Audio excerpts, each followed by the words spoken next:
La vocation du MBA ESG Management Marketing est de doter un certain nombre d'apprenants d'une double compétence.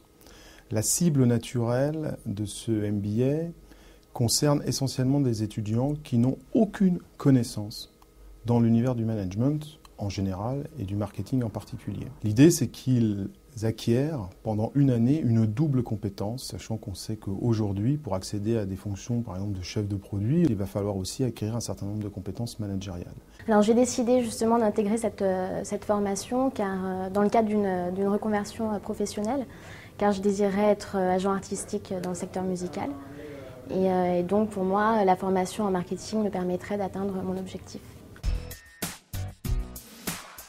La formation s'adresse essentiellement à des personnes qui sont soit déjà qui ont une pré-expérience dans ce monde-là, ou tout simplement qui viennent de finir leur cursus initial et qui cherchent cette double compétence. Ça peut être des médecins, des pharmaciens, des ingénieurs.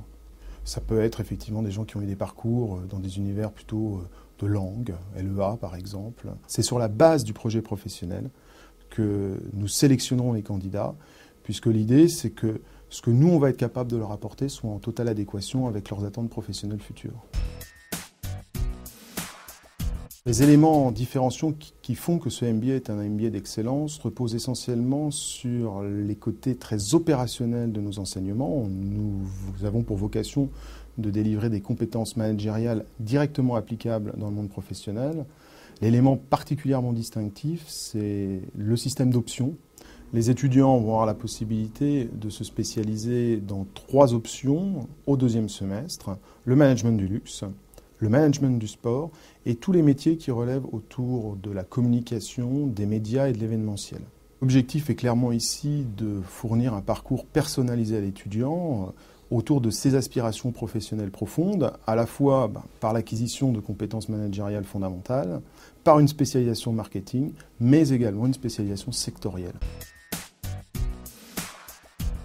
À partir du 2e semestre, où les étudiants reviendront déjà avec une pré-expérience professionnelle dans l'univers du marketing en règle générale et parfois déjà avec une pré-spécialisation sectorielle, on fait petit à petit intervenir, notamment dans les cours de spécialisation sectorielle, des gens qui viennent du monde professionnel, avec notamment des interventions de grands patrons. Si je prends l'exemple de l'option luxe, des conférences comme M. Toledano, comme de Dior, comme M. Neymark, qui va venir de chez Mauboussin, pour leur faire partager en fait leurs expériences autour du management d'une entreprise dans l'univers du luxe.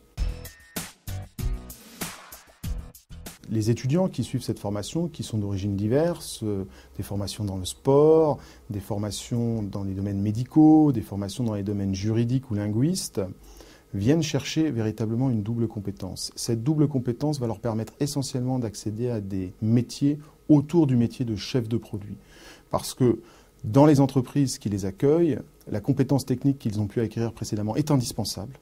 En revanche, il leur manque les compétences managériales en général, vues au 1er semestre, et la spécialisation en marketing et ou sectoriel au 2e semestre. Quel que soit son parcours scolaire originel, la double compétence est particulièrement valorisée dans le monde professionnel.